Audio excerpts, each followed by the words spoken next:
Welcome to Plus Talk on Plus Life, where we are all about turning positive into a plus. My guest is the founder and executive director of the Wall Las Memorias project. He's also got over 4 decades of being a real leader when it comes to LGBTQ and HIV AIDS activism and communities. Richard Zaldivar, thank you so much for being here. Thank you so much. And when you say 4 decades, I really feel a little older now. Well, no, I'm going to make that up to you because I heard Kylie Minogue being interviewed the other day, and they said, you've been making music for 5 decades. And she's like, but I'm only 52. So she's like the end of each decade and into a new one. That's how we'll put it. Therefore, you're not that old at all. And you look great. A vision in pink. Oh, you're so sweet. Thank you so much. Hey, let's talk about, for those who don't know about the Wall Las Memorias project, what do you guys do? What is that all about? And why is it so important? Well, back in 1993, I founded this organization, and that was to build an AIDS monument to people who died from AIDS. And the reason behind that was there was so much denial and stigma that played a role in the Latino community here in Southern California. And so we started our organization on World AIDS Day in 1993. We built the country's first publicly funded AIDS monuments on December the 1st, 2004. Today, we're in the process of renovating that AIDS monument, and the monument's for anyone who passed away from AIDS. And the organization has grown since then. We provide HIV prevention and testing services, substance abuse prevention and mental health prevention to the LGBTQ population of Los Angeles County. Yeah, you mentioned the number of services there that you guys provide. One of those services I know that is really important is keeping the conversation going, especially when it comes to stigma, which is something we here at Plus Life are all about, battling that awful stigma. Does it shock you that stigma is so, still out there in this day and age, all these years later? Well, to be honest with you, it shocks me to the degree that stigma is expressed, that we experience. I think stigma is part of humanity, unfortunately. And I think that's what gives us the opportunity, a unique opportunity, to understand our community that we work with and to better address stigma and bigotry and homophobia and transphobia. Not just attacking the institutions or community, but to work with the community and institutions in coming to a resolution how to address stigma and bigotry and hate. Yeah, and we talk about U equals U a lot here on Plus Life, undetectable equals untransmittable. Is that message getting through to the Latino community, especially here in Southern California, but around the country? It seems that when we look at the numbers, perhaps it's not, because infection rates are still on the rise. Why? Well, that's a great question. And I could only surmise that there are a number of contributing factors. One, we have to take into consideration this political climate that we have been living with under the last 4 years, where you have an administration that goes out and picks up undocumented people. Young kids are thrown into cages at the border. And the way that the way some of the folks in this administration talk about Latinos, it's very hurtful and hateful. And so when we talk, we also talk about the unemployment in our community or underemployment. We talk about housing issues. We talk about substance abuse and mental health issues. So we're deluged with challenges in our community. So it's very difficult for a gay or bisexual man or a trans person to look at our sexuality and our sex lives and our sex positivity to see how we can better take care of ourselves. So it's all about the society we live in.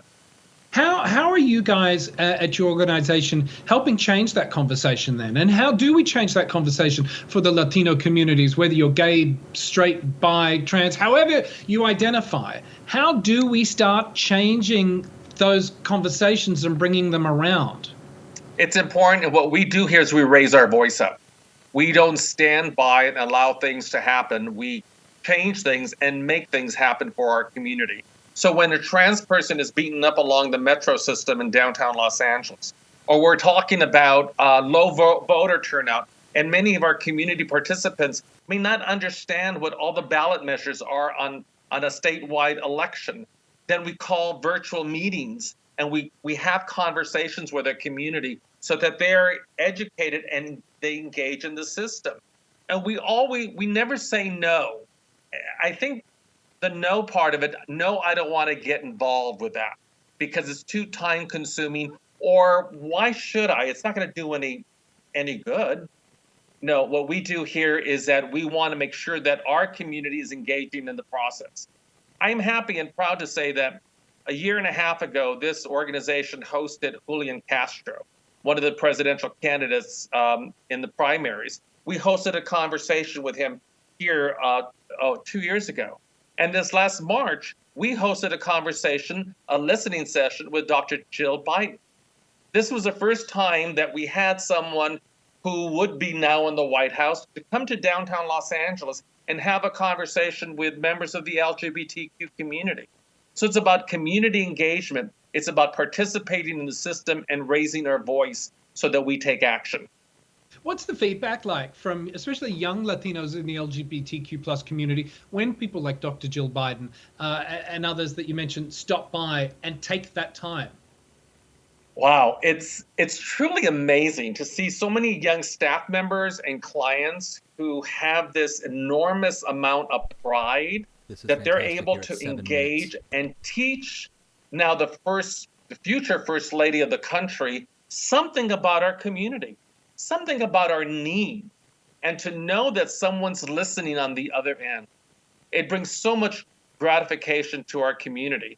But more important of all, it empowers our community to take more of an active role in our society. You're no stranger to politics, sir. I have to apologize for the barking. I have a 3-month-old puppy who has discovered his new patch of grass outside. So I'm sorry if you can hear that. He's going a little crazy on it. But there you go. That's what happens. You're no stranger to politics. I won't say when you got started in politics. But needless to say, you've worked with the Obamas. You mentioned Jill Biden there. You had a key role in establishing the Biden campaign's headquarters and presence in Los Angeles for what we've just gone through. When you have these moments around these giant political figures, how do you make sure not only your voice is heard, but the Latino community's voices are heard, and more so those who are LGBTQ plus and pile it on HIV positive? What's the important message you want them to hear, and how do you get them to hear it?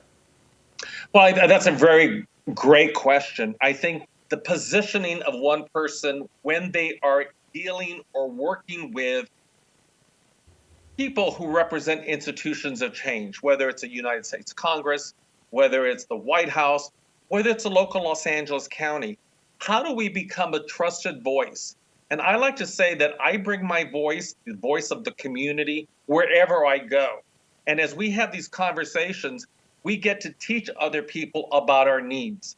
And then we get to work with them to making sure that they not only hear us, but how can you help us in this situation? How can you pass this legislation?